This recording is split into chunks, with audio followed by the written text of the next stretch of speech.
Hey guys, so here is AI in underwriting in eValuing. And a lot of you have signed up. I want to walk you through some things just in case anybody's gotten stuck. And we're just going to run through two simple opportunities, ones that most people will be underwriting for. And in your opportunity section, we're going to go ahead and add a new opportunity. We'll select the asset type. Let's start with single family. If it's an on-market opportunity, all that you'll need is the link to the market property, and then you can go ahead and enter that link here. You click scan URL, and then what that does is that it will scan that page for all the necessary information in order for us to create this opportunity. So address, city, state, zip, square footage, lot, year, build, beds, bath, asking price. You can go ahead and verify that information. Just double check that it's correct. I know that it's correct, but you should also double check that it's correct. We'll go ahead and choose create new opportunity, and then it will be added here. And for single family, you will automatically jump to assessment. You'll click on generate assessment, and what this is doing is that it's pulling comparables. So it'll auto select comparables on tiers. So it'll select it based off of distance and recency and sale date, bath, square footage. Won't get too far, but this is pending review, so it does need your eyes to verify that these are good comparables for the subject property. You can manually add comparables by coming to the comparable section and adding comparables so that you can then come back into the assessment and then reassess with new comparables. You can, if you had a layer where someone was actually entering in new information and maybe they weren't as experienced in pulling proper comps, they can at least get to this far and then allow you to come in and just double check that the comparables that they pulled are accurate. If not, you can reject it. If so, then you approve it. Now you do have to go through this reject or approval process in order for us to then be able to open up the ability to generate offers. So all we'll have to do then is generate offers. You can generate offers for all of these different scenarios, or you can use maybe one of the scenarios that best fits the offer that should be presented. Then you click generate offer. It'll pull offers for you. There are global offer settings in the settings section, and then there are offer settings per individual. So these numbers are being produced based off of offer settings set. So you'll go ahead and you'll set them to how you want to generate offers based off of those comparables in the ARV number. And then you will select an offer that you want to present. Go ahead and click send LOI. You'll choose this. You can edit any information that you want to edit for the LOI. So if I wanted to change the deposit percentage or maybe the due diligence period or whatever other case you may want to add into, you'd go ahead and do so. Let's just say I was presenting a cash offer. You do have other contingency types to add there, but if I just click generate LOI, oh shoot. Totally forgot that this was a new account. So you'll definitely need to put that information in there. Click generate LOI. LOI has been generated. You can download it from here. You can go back and edit, or you can send by email right from here. If you had a contact that was associated with this, like a bird dog, wholesaler, partner, broker, you want to go ahead and add that contact information to this opportunity. And if that was done, then their information would be laid right here. You could just check their box without having to enter any other information in order to send out this LOI. But since no contact associated, I'm just going to go ahead and manually put in an email address. And then subject is already set. You can go ahead and edit that. You can edit the message. It's already there. And you can also include these interactive accept or declines button that will get added into the email. You can uncheck the box and not have accept or decline buttons be added in the Okay. And then you go ahead and send the email. Now let's go to adding a commercial opportunity. So I'm going to go ahead now and I'm going to choose a mobile home park that we were looking at. So I'm going to go to mobile home park. I'm going to go to this one. I don't have the information to just easily either scan an OM or it doesn't not listed. So I'm going to go here, and then I did look up this address. I'll paste it. Google will find it. It'll end in. This was 10 acres. It had 30 units. Ooh, it had 30 units. Asking price was 2.6 million. And then I'm going to go ahead and create this opportunity.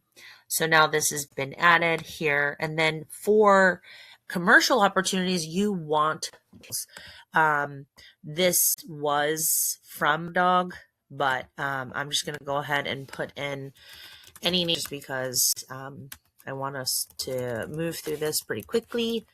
I'm just going to put any name here. And then I'm going to check this box to send emails to this person. And then I'm going to go ahead and now add those financials. So I'm going to select file. 1 second.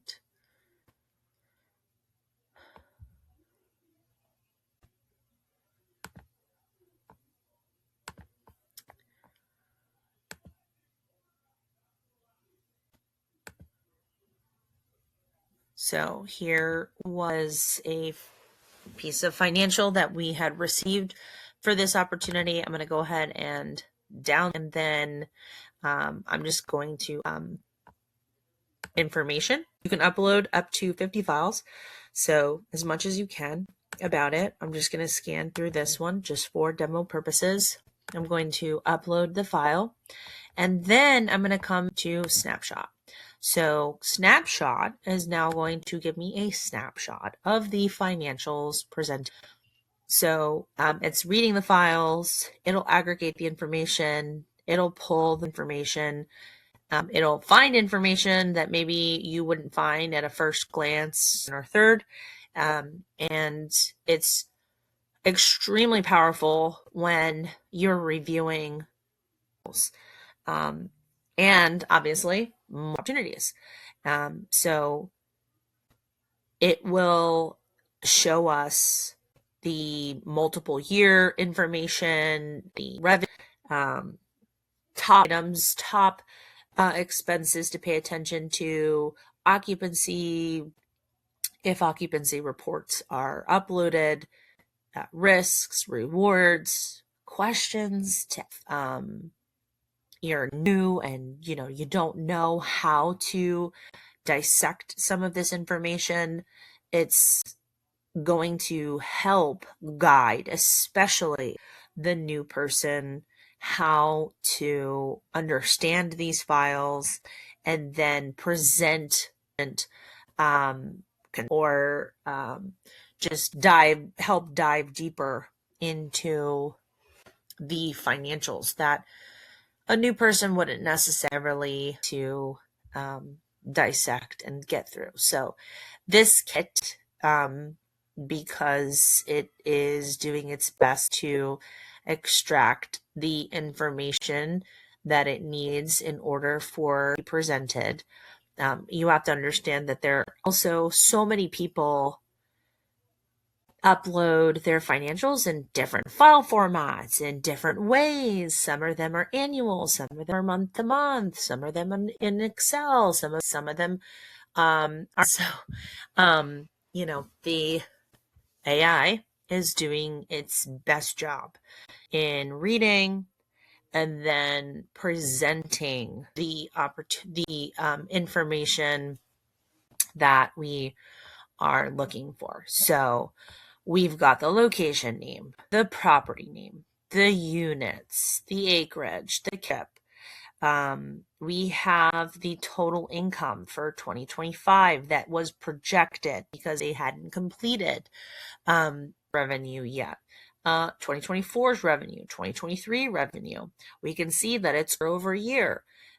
We can see the expenses, again, projected also very closely the same between 2025. Then we can see the NOI. We can see what that margin is, which is extremely good. We can see what that would look like even after potential debt service. Now, this is not going to be the best accurate for the fact that interest rates vary. So, top revenue stream, and it only had one, is the rental income.